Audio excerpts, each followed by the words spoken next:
chỉ kép yang cả hoàng ngõ nang sẽ vui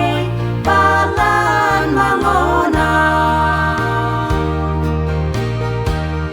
để nhị tâm an trên ya sa lắc trên cha để ngài kim tế kỳ cho cái mốc yang nghe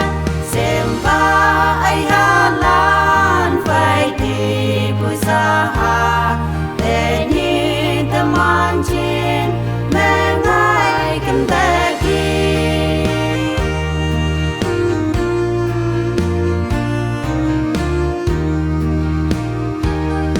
khi cả tục tế sinh hay man bùi yam la nàng như hay ba lan nan phải sắp bù nghìn ya e ta ye sinh hay man bùi ye yam an pi tập đề ca ni sắc yang e ha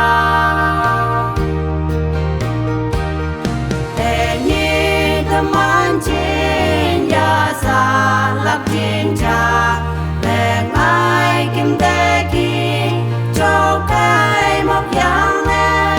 xem ba ai hà lan phải đi bùi xa hà để nhìn tâm an trên mẹ ngài kim tế kỳ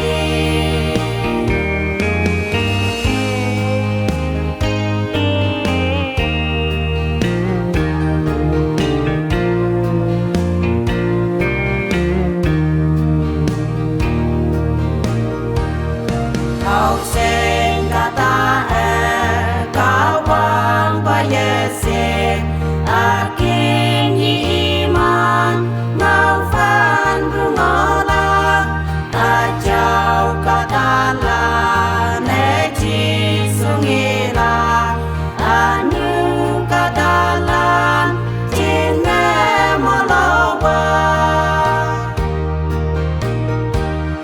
để nhìn tâm an trên ya sa lắc trên cha